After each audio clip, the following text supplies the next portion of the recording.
I am Julie Moose. I'm really happy to be here with you all. I'm the executive director of the National Press Club Journalism Institute, and we are co-hosting this program on caring for photojournalists with NPPA, the National Press Photographers Association, which we are very, very happy to support and partner with on this. And I'm really appreciative that you all are taking the time to be here today. It's going to be a really interesting, valuable conversation, very practical, we hope, in caring for photojournalists, in helping prevent burnout, treating trauma, and ensuring equity. And we have a wonderful group of visual journalists who will be walking us through these topics. So it's my honor to introduce them.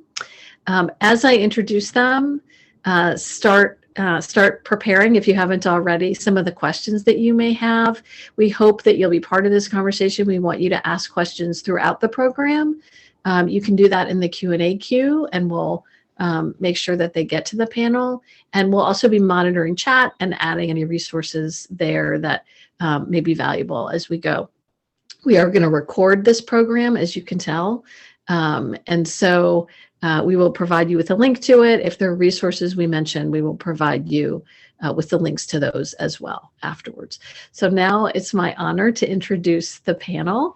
I'm going to look at my notes so that I pronounce everybody's name right and don't leave out any of their important credentials. So first, alphabetically, we have Nicole Fruget.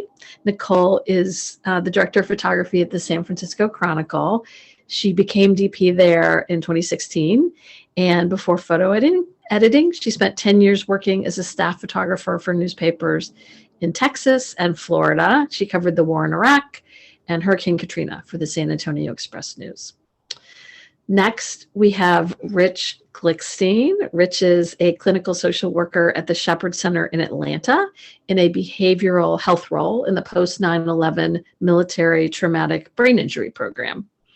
He was a photojournalist at the State in South Carolina for 10 years before that, covering everything. And then he got his master's in social work in 2011. So he's been practicing for the last 10 years.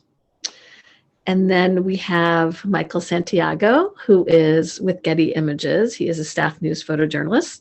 Michael received his Bachelor of Fine Arts at San Francisco Art Institute and a Master's of Science degree from the Newhouse School at Syracuse University.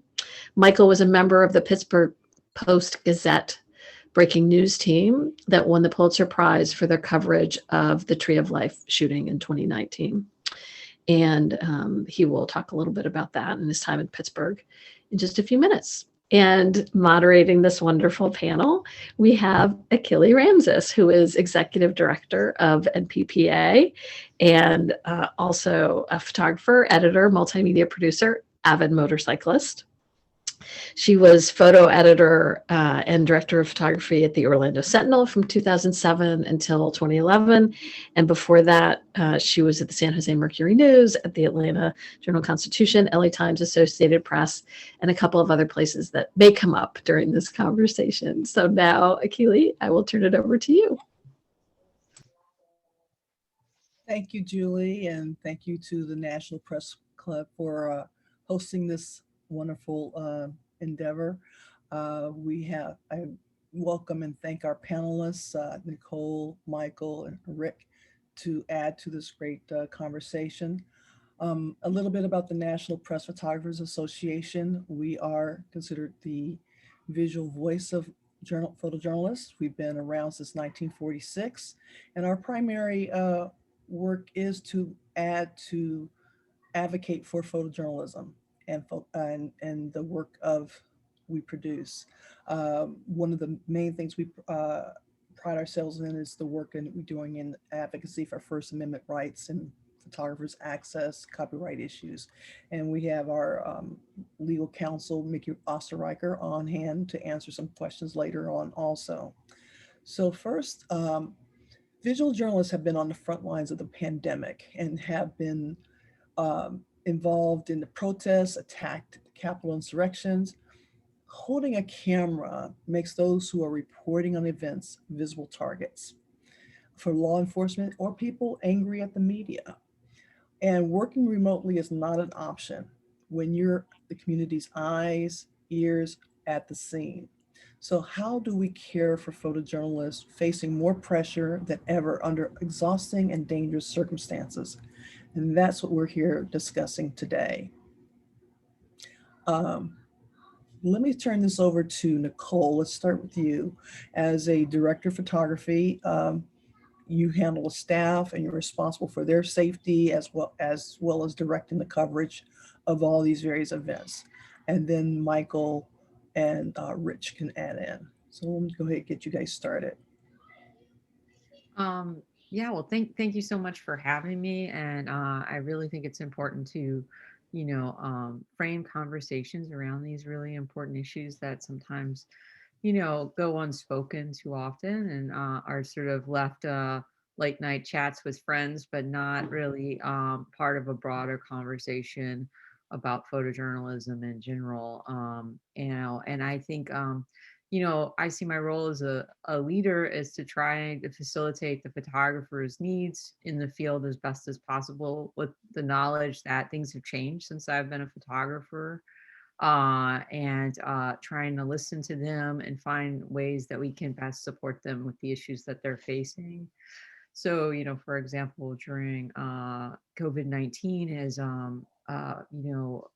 just everyday photography became more dangerous because it was a invisible enemy as opposed to being in a war or, a conflict situation where you can see what the problem is going to be.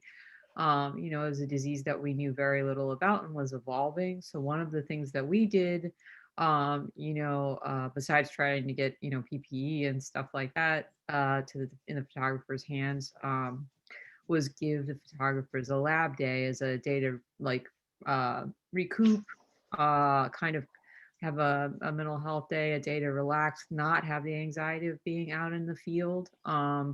And I think that's been incredibly helpful for the team overall, and really like immediately, in a time where there was a lot of fear, helped boost morale. It was a very small thing that was easy to implement, and has made a tremendous difference. And it also comes from listening to peers around the country. That idea came from Denise Keenan at the Philly Inquirer. I definitely think like there's just a lot of smart people out there who are thinking really deeply about how they can best serve their staffs and have great ideas.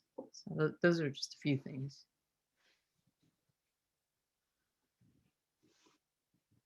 Michael, you want to talk a little bit about your experiences? Yeah, I mean, from my experiences, I've covering being out there and covering protests. I've been fortunate that I've never been targeted by any people who are out there protesting. For the most part, they basically let me be out there and do my job. There's been several instances though where they've helped me. Like there's been a couple of times where I've been kettled. Happened in Pittsburgh and it happened also in Rochester. And it was kind of like at that time, police were pretty much targeting everybody who was out there, especially in Rochester. It didn't matter whether you had a press pass or not. I saw news camera guys being targeted, and both of those instances, it was, I've had protesters, handed me water or something to clean my face out. So I haven't had any issues with that. One thing that struck me though is that when I was in Rochester, um, after everything was pretty much broken up, and I wasn't able to get to my car, and I found one police officer who was actually a Black police officer who came up to me and was like, "Hey, you're one of the press guys who was out there," and I was like, "Yeah." And he was telling me that he was trying to signal to me that the other police officers were targeting me, and he was trying to get me to move out of the way, which I found to be interesting. And because of him, I was able to get to my car. I hadn't been able to get to my car. If it wasn't for him, I would have been able to. And then as far as like protecting myself, because of COVID, I try to go out there, with more than one mask as possible. I always have backups just in case, if we get tear gas, I can just switch them up. Um, I've never been to a protest where the majority of people didn't have their mask on. Everybody always has mask on. And I know that was one of the big complaints, from outside people who would say like, oh, you know, it's COVID, why are there people out there protesting, you know? But when you look at a lot of those images, a lot of protesters had masks. So I never felt unsafe if I got into a situation where I was with a crowd because of that. Um, but you know, at the same time, there's always people who were out there handing out masks and handing out hand sanitizers if you didn't have one. So I mean, protesters were out there prepared. You know, they knew that, you know, that we're in a pandemic. Um, and I'm fortunate enough to, you know, to work with a company that looks out for us. So, you know, they're always supplying me with PPE whenever I need it. Um, you know, they've supplied protection from like body armor and stuff like that I needed. And you know, and I understand that not everybody has that is that fortunate. Like I know for a fact that sometimes freelancers, you know, they're, you know, when they go out to assignments for publications, they don't supply them PPE sometimes. Sometimes they don't give them a hazard rate. So I know it's totally different for people who are out there freelancer than it is for myself, who's, you know, fortunate to work for a place that takes care of us. Um, and they, you know, my editors always tell us, you know, whenever we need a day off to just kind of just recharge and just do whatever I need to do to get myself mentally right. You know, there that option is always there for us. Rich, could you speak to some of the, or maybe all of you all can contribute to this part? What are the signs of burnout, and when do you intervene? Or like you say, you've asked when you need a day off, you'd feel free to be able to take. And Nicole, you talk about giving people a day in the lab, but can you identify some signs? Now I like Rich to kind of to lead that off, and then you all can kind of jump in and add your points to that. Yeah, it's Akili, it's a really important question.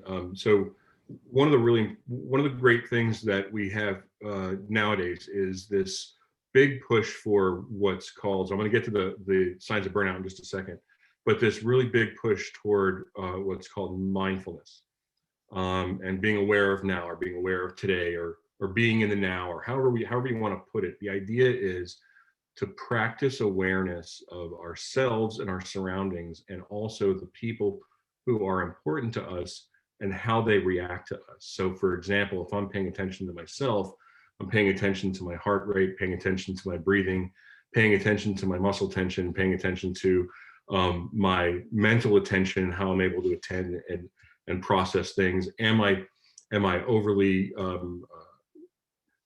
emotional? And I say that, and at the same time want to make sure that everybody knows that all emotions are okay.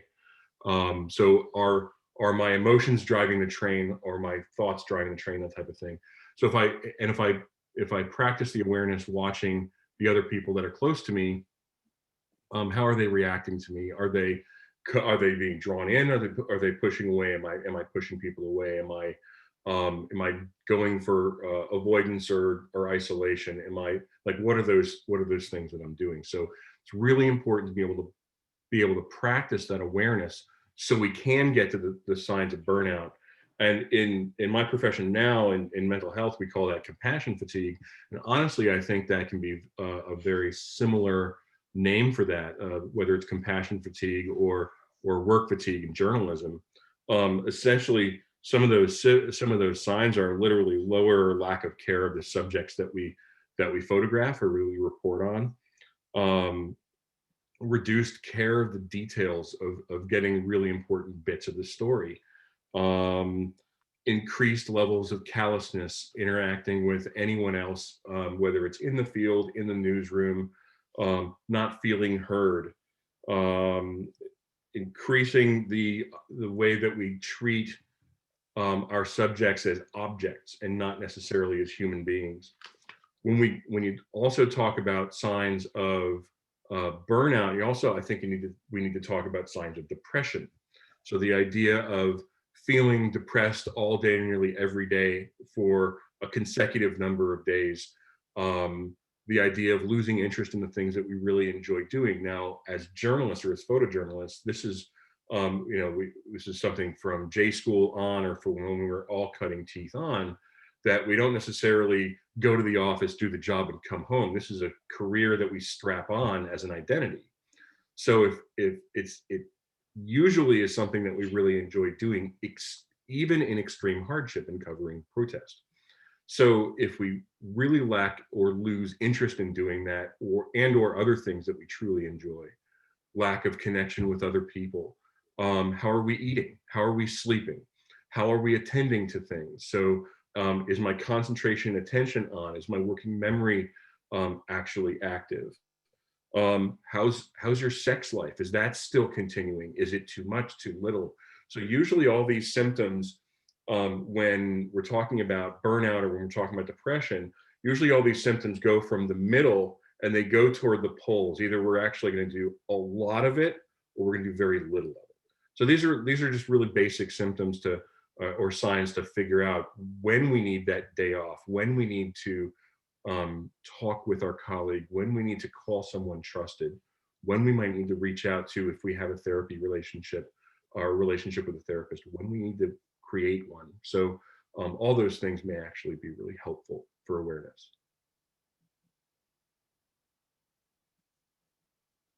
Nicole, you want to speak to maybe how you identify, maybe before even your staffers acknowledge it with themselves, signs of burnout, and how do you address that?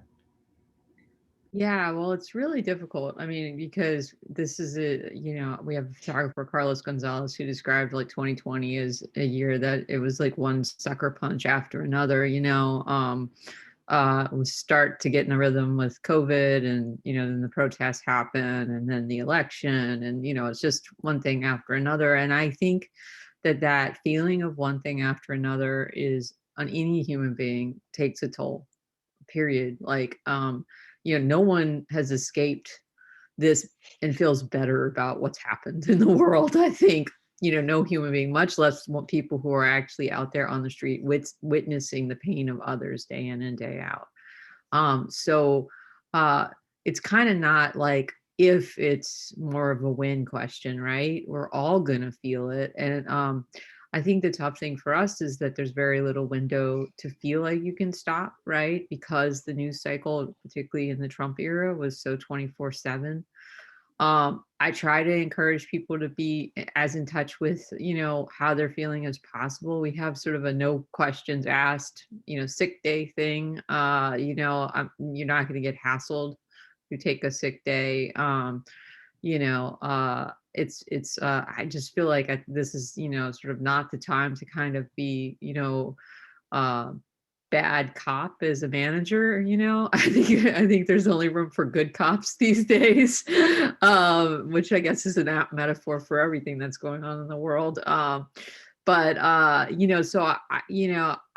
certainly feel like, that's, it's sort of like, it's very hard to train someone to be a good manager, right?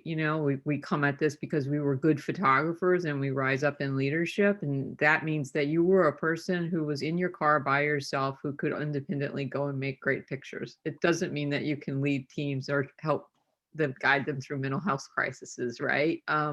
So it's a lot of learning as you go. And I certainly, I'm sure I'm making a million mistakes, but what I hope I do is foster an environment where people feel like they can trust and talk to me, and that I will admit when I make mistakes, and we can work through things together and try to, get photographers what they need, and photo editors what they need. Actually, for photo editors, often I think I'm the most culpable of not taking care of their needs, because we're so focused on taking care of the photographer's needs, and the photo editors have that, additional trauma of helping guide the photographers through really difficult situations, and like being 24/7 stuck in front of a computer looking at difficult images. So without the release and human contact that the photographers are getting, in some ways, like at the beginning of the pandemic, one of the nice things for the photographers, while everybody else was cooped up, they had the opportunity to get out there and get recharged by human connection. And the people they were photographing were so starved for intimacy and to be able to share their stories, that there was actually kind of a positive jolt in their mental health, I think, from those encounters. People were just so happy to see them and talk to them and share their stories. And so I think in some ways there's a huge benefit to being a photographer. I think you feel more engaged with the community, which is actually a great way to avoid burnout, the more connected you are. But at the same time, like it's been a relentless slog. And I think everyone on my team has been touched in one way or another. And I'm sure every photographer across the country has been touched one way or another. For myself, when I start to recognize that I'm feeling burnt out, the first emotion is anger. When I start to get angry pretty easily, I know that it's something's wrong is going on. Also, like, since my father passed away 4 years ago, all I ever wanted to do was just work to get my mind out of things. So when I'm feeling anxious, depressed, all I want to do is work. So when I find myself just like glued to just news and just looking for news that's happening all over the place and things that I want to work on, that's when I know that I need to like kind of detach myself from work and just take some time to myself and just put my phone down and just go for a walk and take a day off and just do nothing but like play video games or try to read. But for me, for myself, like I realized that my anger is the one thing that's like the very first initial point that something is going on. That honestly, that right there is worth its weight in gold, Michael. It's whatever that meter is for each of us, and we all have different meters. Some people are very similar, some people are not. To be quite honest with you, especially with some of the people who are watching who knew me as a journalist, you and I share that quite a bit. This anger and this, because if we have a really big emotion, we have the potential for allowing that big emotion to create a big behavior. And those big behaviors can get us into trouble. They can either get us into, they can get us into whatever trouble, the interaction is with whoever we're interacting with. And hopefully it's trouble that we can walk back. So maybe it's trouble with a spouse or with a close friend or a colleague. But if that big behavior gets in the way with a law enforcement officer, for example, that can really cause some trouble. So I really love that you identified that 1 meter. That's really fantastic.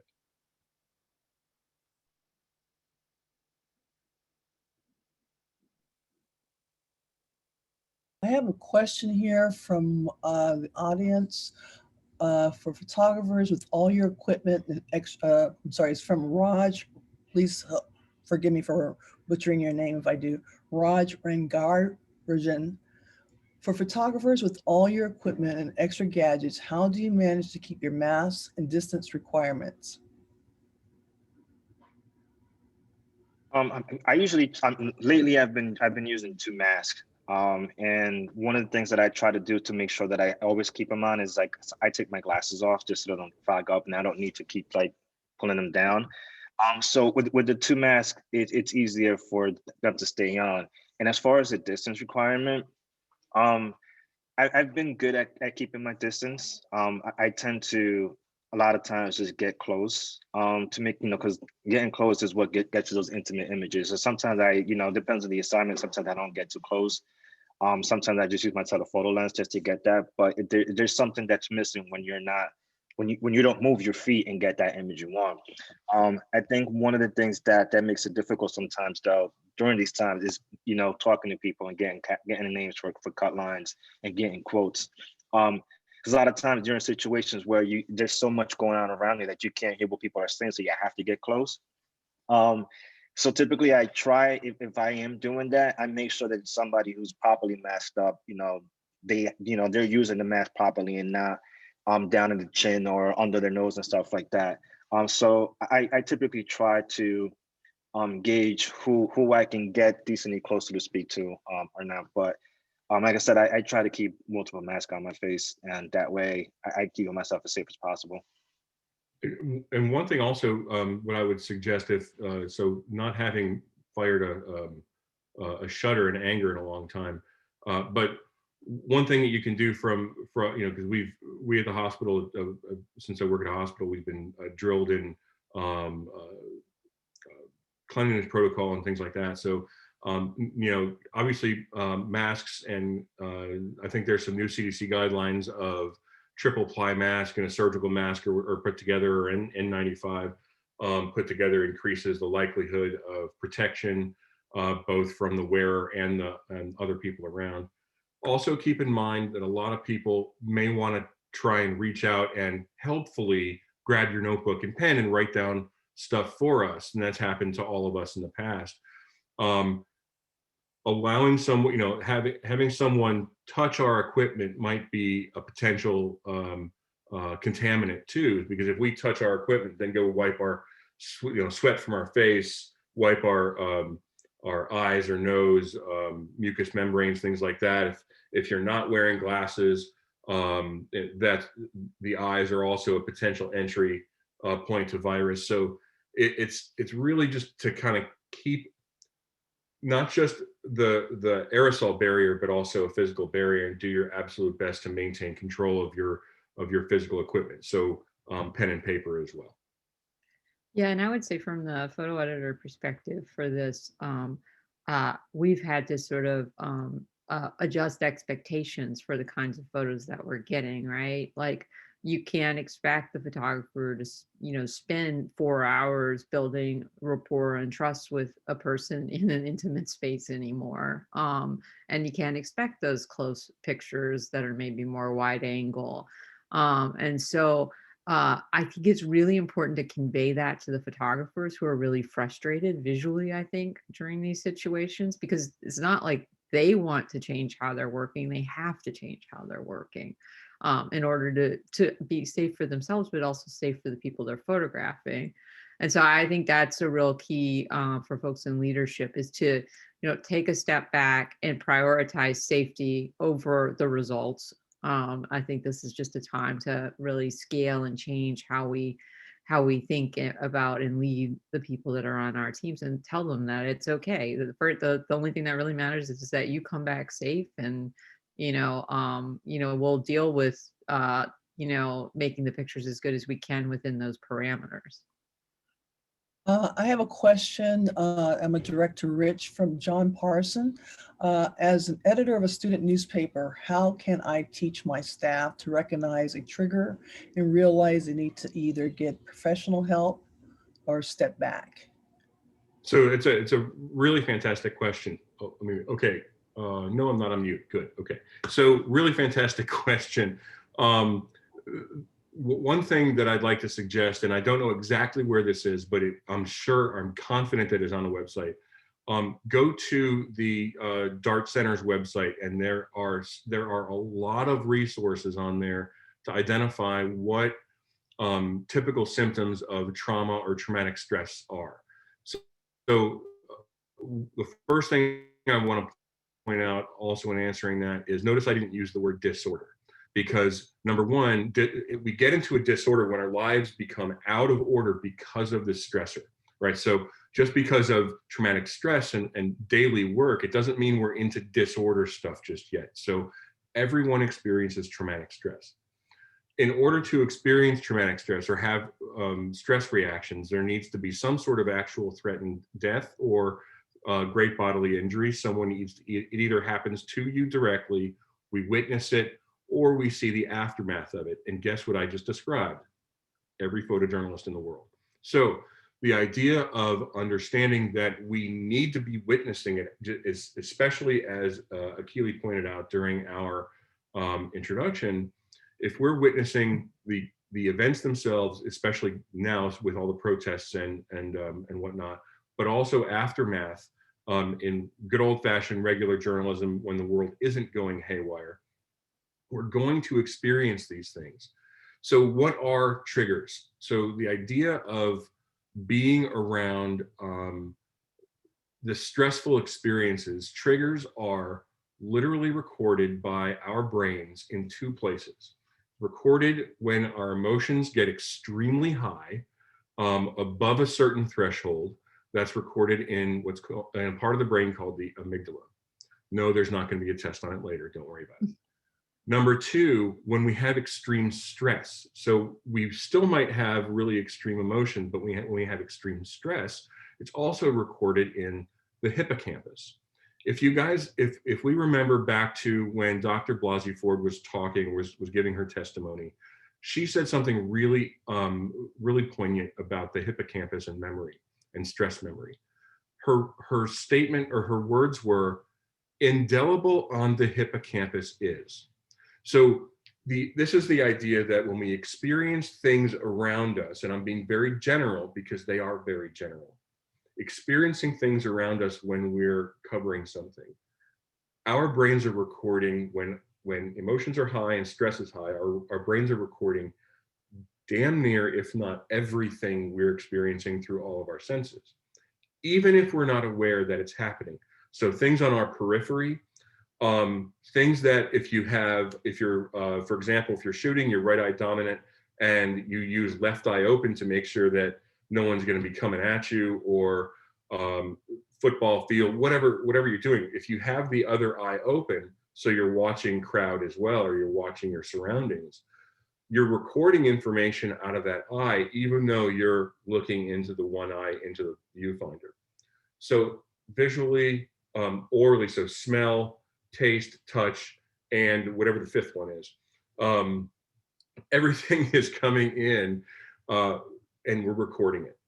So now a trigger can be anything that we've recorded that, number one, anything we've recorded in our brains that, two, connects to the high emotion or high stress, that, three, give that trigger a new meaning that connects to the traumatic event, because four, it means that our life, somebody else's life may be in great danger, or the potential threat of death is going to happen. So notice that all those things connect, and it creates a brand new meaning behind whatever we're taking in. So for example, if I see someone, I don't know, if I'm witnessing someone with a red hat, okay, yeah, okay, lots of red hats around nowadays. If I witness someone with a red hat out of my left eye while I'm shooting something, and they're doing something in the distance and it's really nefarious, if I happen upon in about 3 weeks someone with a red hat in the distance and it looks very similar, my brain, my amygdala, says, hey, that something matches that really nefarious thing and someone's life is in danger, get ready. Holy crap, get ready to run, get ready to fight, get ready to freeze, which means we have responses. So I'm getting really, really deep into this, and I'm gonna stop the depth. We teach our people, or we can teach our people how to recognize things by these responses. Do I start to sweat? Is my breathing really heavy? Am I getting tunnel vision? Am I losing potential consciousness? Excuse me. Do I get creepy crawlers on my finger, on my skin? Does the hair in the back of my neck stand up? My hackles. So if all these things, or some of these things, are going on, this identifies that something triggered a response to potential trauma in the past, and that our brain is saying, hey, this matches. It could be in potential danger, so get ready to do something. This is where trauma triggers are really important to understand, and awareness of ourselves are important to understand. And so as number one, as a student director or a student DP, and Nicole can attest to this, and Achille can attest to this as well, as professional DPs, be open to your staff. You've already heard Nicole talk about that.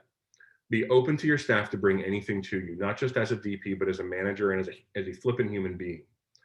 Because they're going to bring, and they're going to hopefully be vulnerable with you and share what they're truly worried about. So when that happens, creating the space for them to either just dump that and be heard, that might be enough, to have a suggestion to find a trusted colleague, friend, to be able to dump that and be heard, that may be enough. Or if you notice, now we're going to get into disorder, if their life's order starts to change, if they start to, so if whoever is starting to do things that would not normally, or they would not normally do, if they are restricting their lives in a way that's harmful, if their major roles are affected, I can't come to work, it's really hard for me to get out of bed, it's hard for me to leave the house, everything is dangerous. These are really key signs to when professional help needs to start to be part of the thought. and a gentle identification of that. I took a lot of time. I apologize for that. What do you guys think in doing the job, and not just doing the job on the street, but doing the job in the newsroom? How do you guys reflect on what I just kind of spewed there? And let me add a question I have here from a couple of people from the panel. How do you if you don't feel safe going to an assignment, how do you convey that to your editor you report to? Or, particularly for freelancers, you're not being covered by anything, but if you go into a situation, one, how do you express, I just can't do this because I don't feel safe? And then the other question was from just how do you deal with fear? And just having equity in terms of your role in your newsroom, whether you're staff or freelance. I think it'd be cool to hear from Michael about the fear and maybe an example of like the safety in talking to a manager. And I can talk about how I've talked to freelancers about it. Yeah, I mean, for me, one of the things that I do is that I acknowledge that fear, because if the way that I see it for myself is that if I go in a situation and I don't have that fear, I push that fear back, or I try to be like machismo or whatever, that's when I know I'm going to get hurt, because I'm going to put myself in a situation that's not good. So I acknowledge that fear, and I've been in certain instances in the past few months where I acknowledged that I have some worry and I need to get out of here. One was in last month in January, covering the elections in Georgia. I was election night. I was covering what was happening on the TVs inside a bar, and it was a small bar, and everybody that was in there was drinking, so they had no mask on, and it was tight in there. And I was like, all right, I don't need to be in here that long. Even though I have my mask on, I still don't feel comfortable or safe in here, so I need to get out of here. So I made the images that I needed, and I left, and I told my editor, hey, this is a small bar. I don't feel comfortable in there. Nobody's wearing masks. Georgia right now has a high positivity rate. I think I have the images I need. I'm gonna go. And I left. And my editors were super okay with that. The second instances that I had was I was at a protest, and there was a lot of tension between the people who were out there demonstrating or protesting, and it just didn't feel for myself. I just didn't like I was getting I would say like that intuition that, hey, I need to get out of here. I was already out there for maybe 3 or 4 hours, and it was just too tense, and people were infighting, and I just didn't feel safe. And at that moment I was like, I told my editor, hey, things are getting tense here. People are I just don't feel right. I got images I needed. I'm gonna leave and file. And my editors were okay with that. And I'm fortunate that I have editors that understand that. But first and foremost, you have to acknowledge that fear and don't push that fear back, because I personally believe that if you go into a situation and don't acknowledge that fear, that's when you might be able that you can get hurt. This leads me into questions on insurance equity. Visual journalists often feel they're not full partners in the storytelling process, and they're not as treated by their colleagues or news organizations. And as newsrooms are beginning to reckon with systemic racism as so do visual teams. Nicole, you've been noted for how you've diversified your staff amazingly in the last few years. Can you talk about the work that goes into getting a team diversifying? How did you begin that process? And as someone who worked in that area, in the Bay Area for a long time, to see that staff that was pretty much all white and all male for the longest period to be as diverse as it is now is a pretty amazing transition to see. Yeah, sure. And I just want to say, thank you for that.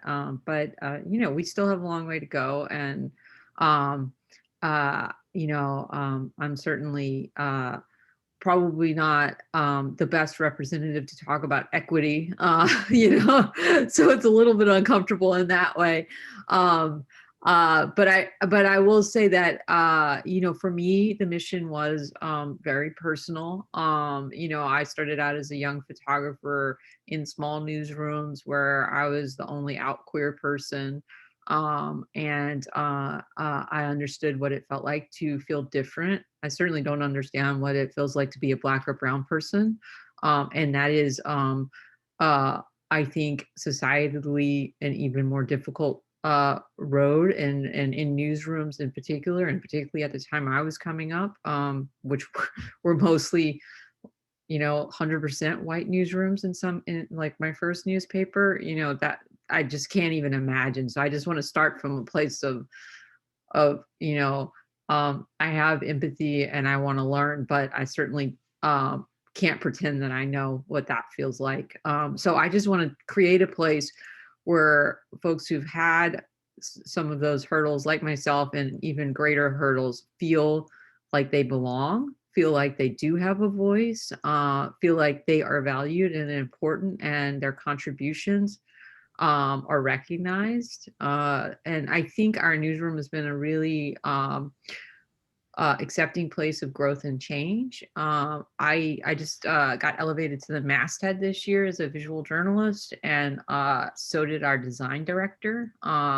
So I think in terms of like the role of respect in the newsroom and the ability for visuals to be considered a integral part of the storytelling process, I think that that is changing, and I think places like the Chronicle are helping lead the way with that. So I'm really proud of that effort. That you know, in addition to, you know, having a space for a core person like me to lead, or, you know, bringing up you know, the next generation of Black and brown photographers, or you know, recognizing that stories don't have to be, you know, 30 inches plus a photo. They can be 30 photos plus 18 inches of really good copy blocks, you know, and that in that it could be the photographer's idea, and that, you know, setting that responsibility, because it is a responsibility. The photographers can't just sit back and can't just wait for the stories to come to them. But if they want to be treated as equals, we all have to be equals in the process of pitching and originating stories. And I think that the folks that I've been lucky enough to work with and collaborate with really embrace that. Michael, you could probably speak a lot to, I hope you can, I'm not sure how much you can speak to the specific situation, but you've gone from a news organization that I know that there was some difficulties with, into now you're in a new space and given a lot more leeway to express yourself. Can you speak to that at all? Um, I mean, I've spoken a lot about it. A lot of that is out there. I mean, one thing that I would say is that, you know, before coming to Getty, everybody knew, you know, in the company from top down, everybody was aware of the situation that I went there, that went down, and that I experienced. And you know, I've never, since being at Getty, I've never had any instances where they were just like, hey, you know, you can't do this, you can't do that. You know, they respect me who I am as a person and as a journalist, and they understand that, and they give me that freedom. But even then, like, you know, I still try to be reserved. I try, you know, I do speak my mind, but at the same time, I understand that, you know, when I said say something, you know. One of the things that I love about Twitter is that the draft options, you know, if I feel that I shouldn't hit tweet on something, it goes into the draft, or I just, you know, delete it, you know. But you know, I've never been too wild to begin with, you know. But I definitely feel, I don't feel that I'm in a space where I can't openly express myself. You know, I have good people who, you know, who support me. And it's definitely a totally different situation than when I was coming from. Yeah, actually, from what Nicole and Michael just kind of pointed out, I'm actually going to rewind for just a minute. Nicole said something a while ago that she said, we're going to make mistakes together. And the idea that we are all fallible, the idea that we all are not perfect and we're not going to be perfect all the time, and that it brings together brings the idea that we can collaborate. It puts aside the idea that management is a top-down and a top-down only experience.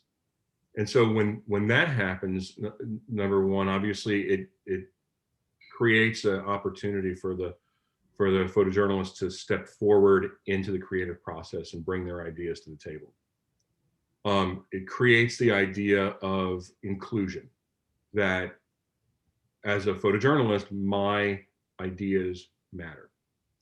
It creates the opportunity to have a conversation and not just be a completely one-sided journalist, or completely one-sided or like a one-man band.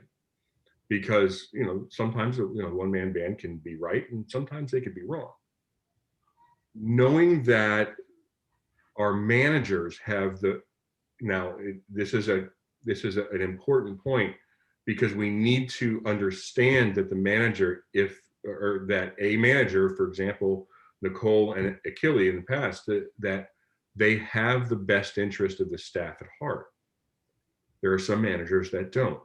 I'm not going to name or identify anyone that doesn't, but there are those managers who do not have the staff's interest at heart, that are top down, do what I say, period. Obviously that drives people away and creates the opposite. So the idea that reducing burnout hopefully will be in a more inclusive newsroom. Reducing burnout, reducing mental health problems. Not saying that mental health is a bad thing or mental health problems are bad, but mental health interference, reducing that, inclusion, and treating people with respect, and also not demanding respect, but at least identifying, hey, I'm doing this for you. It is expected in return, right?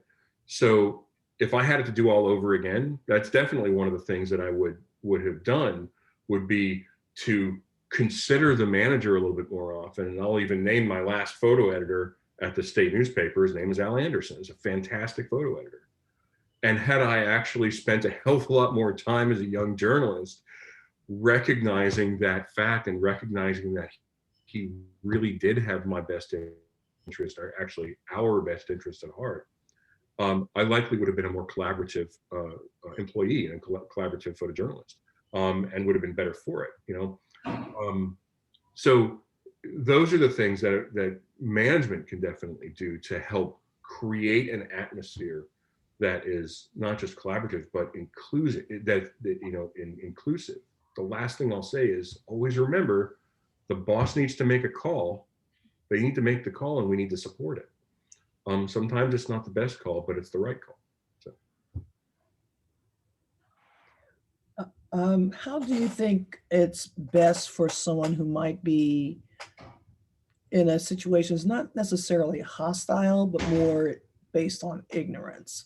And you're covering stories of sensitivity, and you may have some, how do you convey to your managers that they're missing a point of a story, they're not considering a perspective, and that you might have insight to contribute to that? Do you feel that, some places shut down that kind of interaction, but how do you make it possible to open up that kind of dialogue that's not happened before? From my perspective as in the profession I'm doing now, it's really knowing your audience and knowing the person with whom you're dealing. Because if I want to try and get a thought across and get my true belief across, I can't just throw it at somebody and expect them to be open, especially if it's a manager or if it's a person, an editor who either doesn't have the strength of character or strength of self to admit wrongdoing, or that they don't know. If someone doesn't have the oh, for crying out loud, what is it? Damn. Everyone loses loses words every now and again. I'm sorry. If the manager doesn't have, or the editor doesn't have the cultural competence to understand cross-cultural experiences, if they don't have the willingness to have cultural competence, we need to understand where that person is. In social work, we have a saying, to meet the person where they are. Well, if that's where the editor is, there may not be a possibility of getting something through. But there also may be, if we are able to teach that person based on their own set of knowledge and based on their own culture. For example, the equality that Ginsburg did or went through, and it was 1974, in addressing sexual equality through men's experiences rather than women's. So using that cultural understanding to kind of pull a new idea out of somebody, or make sure that they're able to see a new idea, that might be the way to go at it. It's a very, very tough needle to thread, though. Yeah, I mean, I think that that's a really good point. Obviously, there's I could say it in the more Southern way, which is, you get a lot more with a little bit of honey, right, than you do with, and I do think that there's a lot of one of the things that happens often is that there are some generational issues between management and the photographers, and so there's like style adaptations even, and how generations speak truth to power. When I came up in photojournalism, you would never question your editor, you would never say no to anything. Those were just forbidden things. And so there's a culture with some managers who haven't adapted to that the world has changed and should change. That's actually a very toxic way to behave. That's a terrible way to lead. But at the same time, when you've been indoctrinated in that, there are some of those, ancient brain things, I don't know the right words, Rich, that kick in. That's like, ooh, this is scary. This feels uncomfortable. This is not how I was raised, right? In photojournalism. And I think that for me, I have to take steps back sometimes and be like, I'm being questioned. Wait, what's happening? And I have to process through all that and like take a breath and then like hear what is real in the sentiment, not necessarily the tone. And I would encourage people to, as Michael was saying with the Twitter thing, like think about how you're coming across when you talk to people, because you will get more buy-in if you are more collaborative and more conversational than accusatory. But at the same time, I think it's on us as managers who've embraced or like survived and thrived maybe in some pretty nasty newsroom cultures, that it's our job to change those newsroom cultures and give people those openings to speak more powerfully and persuasively to make change. So, that's what I would encourage anybody who's feeling a bit uncomfortable by the new young guns or even the cranky curmudgeons, like to take a step back, relax, hear the content as opposed to what's how it's being said, and then be able to have a good conversation and explain your thought process to folks, and then make better decisions. And I think great cultural change comes from those conversations.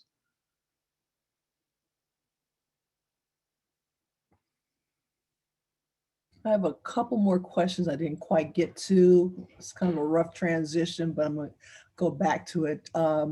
Mimi Belletti asks, how do you guys determine the moment most suitable to take pictures of someone while staying respectful, especially during the COVID? We kind of hit at it a little bit, but getting intimate moments, but yet trying to stay safe. How do you work that through? I mean, for myself, I typically gauge the person who I'm going to photograph and what their mood is like. You can always tell when somebody doesn't want their photo taken.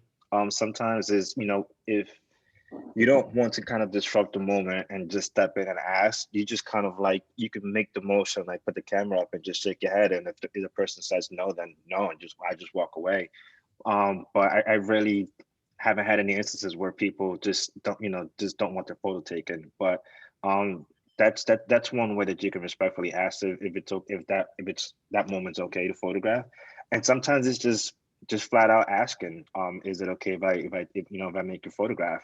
And if they say yes, it just step back and just do your thing, and then speak to them afterwards and get names for captions and stuff like that.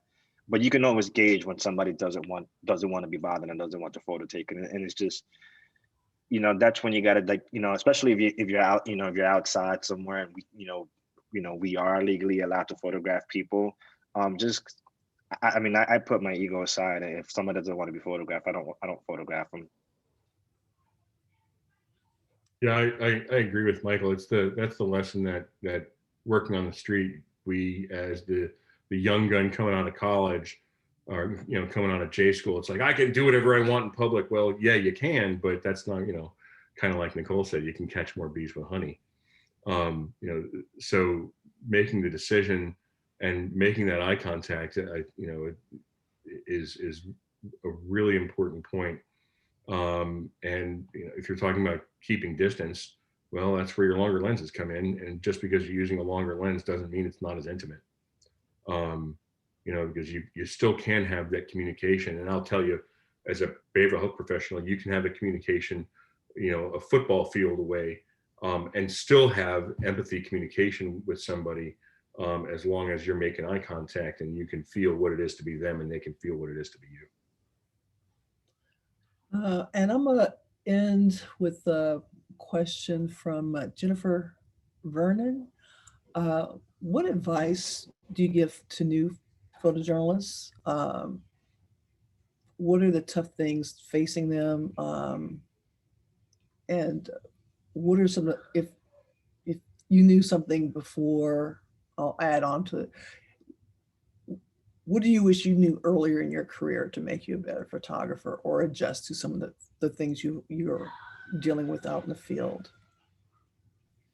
I mean, one thing that I would say is I mean, it's something that I learned early on because I had a professor who made sure that we were this way, is that, being a photojournalist, there's a second part to that word besides photos. That's being a journalist.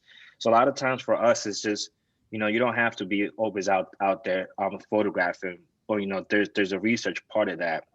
Especially if you want to work on certain projects in certain neighborhoods, and you want to become an expert on that subject. So if you're asking a person that you want to make a project on, and they ask you a question, you want to be knowledgeable and be able to answer any questions they have. And just one thing also that to write as well. I know that we love to take images, and we're not reporters, and we're not writing long form stories, but writing also helps. And if that could be just being writing a journal. If you spend a day at a certain place, write down what your experiences were that you got. Sometimes that could be helpful in either writing an artist statement or writing captions for that story. Yeah, I completely agree. I think, looking back on it now, especially with my training in this field, I think one of the things I would have done is really just to slow down. Be much more observant of not just my surroundings while working, but also, also exactly what Michael was suggesting, is to write, because the best thing that we can do as photojournalists is to surprise the newsroom that, hey, guess what? We got training too, and we're observant in ways that a reporter may not be observant. The person who's not a visual journalist may not be observant. So write, and when you're writing, find the editor who's going to pull your performance out in reporting and the writing and leave their voice out of it. Kind of like a really fantastic photo editor pulls our performance out in the images, but they leave their vision out of it. Yeah, that's definitely where I would go. I think the other thing that I'd probably do is spend some time, as Michael was suggesting as well, looking inward, and really pay attention to kind of bring this full circle. Pay attention to myself, pay attention to the people around me, and listen and take note of how my behavior is affecting myself and my surroundings, and if it needs to change, have the chutzpah to change it. So that's kind of where I'd leave it. Yeah, I mean, and I would just say I want to like give a shout out to photographers coming up today, because it's hard. This is a really tough time to become a photojournalist. The climate culturally with, if you're coming of age in a time when, there's just, the media is being, the enemy of the people and all of these terrible things. It's a hard time to come up. There's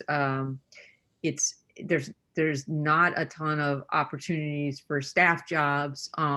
It's definitely challenging, but I really do think I've been incredibly impressed with the dedication and passion and creativity of the next generation of journalists. I think that it's really inspiring. I think we keep getting better and better. And so, if you hear people lamenting the good old days, I think that requires some reflection on what they thought was good about them, because I can tell you, as a person coming up in that time period, it was good for some people, but it was not good for a lot of people who didn't fit a white male, archetype of what a photojournalist is. And so don't give up hope, keep trying, find your allies, find people who will support you. If the top photo editor at the San Francisco Chronicle won't answer your emails, but you've made a great friend who really believes in you, or a mentor in college who is going to keep pushing you to grow, create those networks, keep getting bigger and better. And soon you will get that San Francisco Chronicle photo editor to answer your emails with the, 20,000 unanswered emails in their email box, maybe. And you will break through, and it's perseverance, it's being nice. You will not believe how far that goes, because how can I trust that you're going to be good with the people you're going to photograph if you can't even be cordial in a professional situation, right? It's just having that core humanity, being able to, read the room, as it were, and, put your nose to the grindstone, work hard, be smart. And, you guys are going to rock it, because I just see so much promise and potential. And as I was saying earlier, the ability to speak truth to power is what we're supposed to do. And the next generation of photojournalists have that in a way that my generation didn't. So go kick ass. I'll be watching. Amen, sister. Thank you all so very much, Nicole, Michael, Rick, and Julie. Thank you for hosting this panel with NPPA. Those of you who want to continue the discussion, be a part of a community of photojournalists, please consider joining National Professional Photographers Association. This is what we do. This is what we're here for. We're giving voice to visual journalists. So thank you all. I'll hand it back to our host, Julie. Thank you, Akili, and thank you to NPPA. And I second the endorsement. If you're looking for a community of visual journalists, you cannot find a better one. Thank you to our panel for your honesty and your guidance, and for all the great questions. All of the people participating, thank you for all your great questions and for spending time with us today. I found the program incredibly enlightening and valuable, and I trust you did too. So when the pandemic started a year ago, we waived all registration fees at a savings of tens of thousands of dollars to participants like you. So we're counting on you to support work like this with a donation, however small. And we hope you'll give us feedback about your experience with this program so we can design more programs that you and other journalists need most. So we'll send you links to do both in an email shortly. And we'll also send a link to the recording of this program. And meanwhile, just stay well. And thank you all again so much for being here. And we hope to see you again soon. Thank you.